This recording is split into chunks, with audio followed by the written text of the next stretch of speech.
Welcome to Daily Rising, Ignite Everyday Excellence. I'm Joan D'Amico, your mental performance mastery coach, here to bring you daily mindset and motivation strategies to fuel your success in every area of life. Get ready to ignite your excellence with today's show.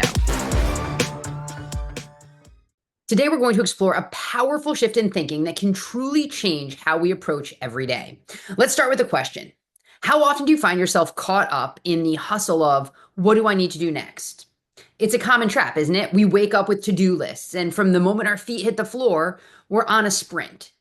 But here's a question I would rather you ask. What if we shifted our focus from what do I need to do to who do I want to be? This isn't just about semantics. It's about a solid foundation. It's about a direction and motivation. When we focus solely on tasks, we operate under pressure. It's like being in a constant state of reaction to the demands of the world. But when we start with who we want to be, suddenly our actions gain a new kind of power. They flow from a place of purpose. Think about it. When you define who you want to be, whether it's a compassionate person, a strong leader, an innovative thinker, or a caring friend, you're setting a vision. Every action you take becomes a step toward embodying these qualities. It's proactive rather than reactive.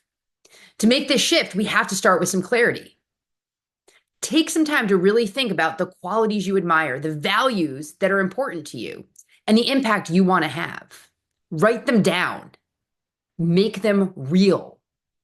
So let's talk about alignment. Each day, look at these actions through the lens of this identity that you want to embody. Ask yourself, does what I'm about to do align with who I aspire to be?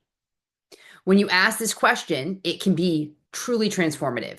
It starts to cut through the clutter of the busy work, and it starts to guide you toward more meaningful actions.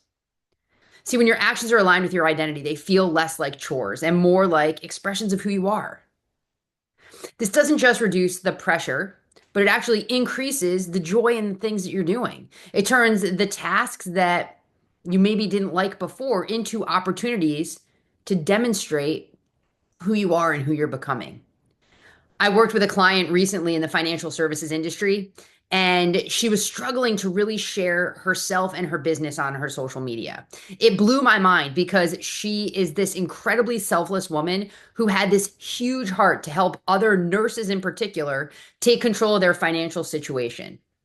We had to really reframe and look at who she was at her core, her heart for others, and truly what it was she wanted to do and why it was that she wanted to do the things she was doing. When we were able to get that together, things suddenly shifted for her. Our motto for her when she was struggling to post or share was to be bold from a place of service. Now it wasn't a chore anymore. It was an act of service to others. When she took herself out of the equation and placed it on serving, which is who she is to her core, it changed. It became more enjoyable. It became more meaningful and less of a task. As we close today, I challenge you to think about who you want to be. Let this vision guide your actions this week. Notice any shifts in how you feel about your daily tasks. And then remember, every action is an opportunity to mold that identity and become that person we truly want to be. Thank you for listening to another episode of Daily Rising. If you enjoyed today's show, drop a review and share it with your friends. Don't forget to check the show notes for a recap of today's message, along with valuable resources and opportunities to connect further and ignite your excellence.